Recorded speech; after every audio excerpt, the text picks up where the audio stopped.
I couldn't have asked for anything better, I would say. It was perfect. It was better than what I could have imagined. You know, you always hear like stories about how something went wrong and everyone freaks out, and we didn't really freak out. I mean, you guys probably had to freak out, but we didn't. I basically would have to say that both Jared and Matt were the facilitators. What I mean by that is that throughout the night there were several things that became an issue, and not that they were major issues, but things that became an issue that weren't even necessarily things that they had to deal with or were their problems, but they went ahead and took it upon themselves because I think that they wanted the night to be enjoyable for us, that they did those things. And you know, it was everything from when we went through the buffet line and we got our food and we sat down, and the lady from the facility came over and sat down and gave us our food, and she disappeared. We never saw her again. And it was, you know, Jared who came over and said, "Hey, can we get you a beer? Can we get you something to drink?"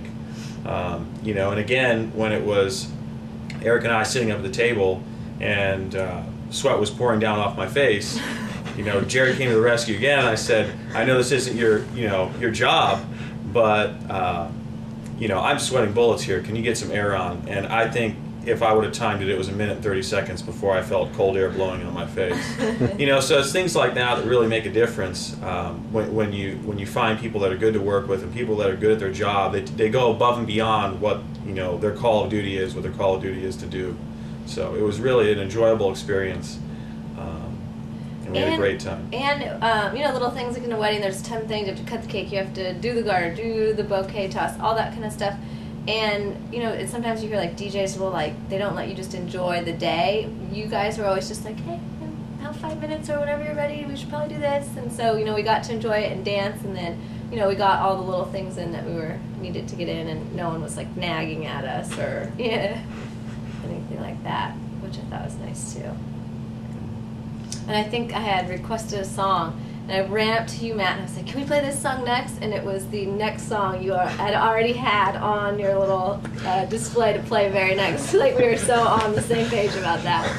That was perfect. So yeah, I mean, we just couldn't have asked for anything better. It was when they say that you should really, or I guess people say that one of the things they would have wished they'd spent more money on or done more research with was the DJ, and I really think we hit the nail on the head as far as finding both Matt and Jared for our wedding, because they definitely made it happen. It wouldn't have been the same with anybody else. Yeah, and after the first dance, it was kind of like that awkward moment, like, okay, are people going to get up and dance? Do they dance now? And so we were kind of out there dancing, and no one else was getting up, and I think it was Matt said, "Okay, everyone put your hand in the air, point at someone, grab that person," and from that moment on, the dance floor, there wasn't any room. So it was perfect. And I remember thinking, like, out in dinner, man, these are all good songs. I want to be dancing. They're going to play all the good songs right now. And then they had all good songs all night. So it was so much fun. What is unique, because you had two of them. So, you know, Matt, you were kind of manning the songs and the computer, and Jared, the introductions, and everything was just, you know, it was like you had two people to tag team. One could do this, one could do that. And so I think that was, because that most people don't have. It's just the DJ, and they're just here for the music, and that's what they do. And you guys were like wedding planners, coordinators, make it happeners. Facilitators. Facilitators, yeah. So when we first met, what was kind of your impressions? Not cheesy, and personable, and like, these are people like you would hang out with, you know, like they're your friends. They fit into your friends that are going to be at the wedding, you know, not like cheesy, awkward DJ, cool guy, you know, none of that nonsense.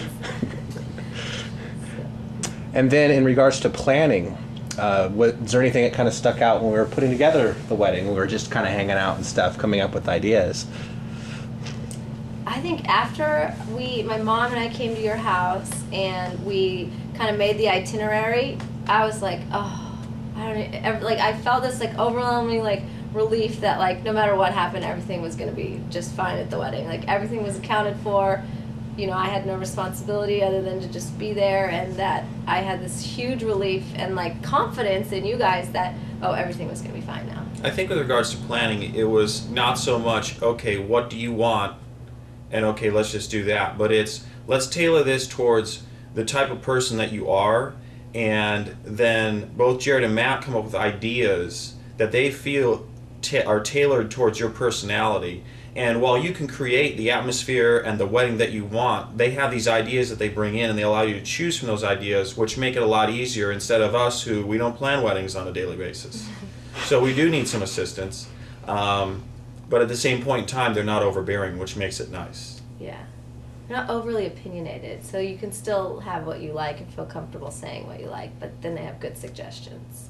People, they love that. Those are the biggest things they said. They said it was the most fun wedding they've ever been to, and that they loved the love story and introductions. They said it was so unique. They hadn't been to weddings that had that, you know, like the standard slideshow, but then that was just like a little treat more, and that they said that was really unique, and stuff that they didn't know about us, that, you know, how we met and stuff like that, that they thought was really cute too. So that and that it was the funnest wedding they've ever been to, were the biggest comments we got, I would say. But that's another one. I thought everything was just the right amount of time. That, you know, you wanted to keep listening and hearing more, and it wasn't, you were never like, hey, wrap it up, you know, it was like just perfect. It stopped with, you were like, you know, you really enjoyed it, it was really memorable, and you weren't thinking like, okay, this has been dragging on. Like, I thought timing on everything was perfect. Paying attention to details. There was a situation that happened near the bar. I was just gonna say that. That's what made me think of that. Oh yeah, for sure. So I think it was all your firefighter friends were trying to make us take shot after shot, and it was like the beginning of the night. And Jared came over and was like, "Oh no, we have a special one for them," and it was cranberry juice, and I think it was my favorite shot of the night. And we just both looked at him like, "Oh my God, I don't know what we would have done if he did not come and take that." So that was perfect. I thought everything flowed perfectly. I mean, yeah, I did too. It was, you know, I mean, there wasn't a dull moment, but, you know, I mean, at the same point in time, everything was moving forward. And yeah, I never felt like, oh, I didn't get to dance enough, or I didn't get, you know, or there was too many activities. It was like a perfect balance and like perfect time in between each thing, that, you know, you got to go out and have fun, and then, okay, now we'll cut the cake, or yeah, I thought it was perfectly spaced out as far as the itinerary. After we talked about it, and she said, if you guys weren't there, she does not know what we would have done. Everywhere we go, like my friends or people in our family or whoever getting married, she's always like, oh, you have to call these DJs. There's no one else you can call. You know, they're more than just a DJ. She cannot say enough good things about you guys, for sure. Yeah, she said she was actually allowed to have fun, or able to have fun, because you guys just made everything so smoothly, and she didn't have to worry about anything. Yeah, it's really not until after the fact you fully appreciate what you got, which is hard for you guys. I could definitely sense that. Well, I'd say personally, it's like anything else in the industry. If you want the cheapest, this isn't where you're going to come, because if you want the cheapest, truthfully, in everything you deal with in life, you get what you pay for. And while you may not be the cheapest, you're the best bargain by far on the market. So that's what I tell them. If they want the cheapest, they have to go somewhere else, because you're going to get what you pay for. And you can go out and you can buy the 1970s guy for $500 a night, and you can listen to Chicken Dance, but nobody's going to be happy. I would say now that it's over and, you know, we know how everything went, I would actually have paid more for you guys, for sure. If, you know, knowing what I know now, I knew then, I would definitely. I would, if I had a budget, I would definitely budget a DJ and you guys and whatever the cost is, for sure, if I was going to plan a wedding again.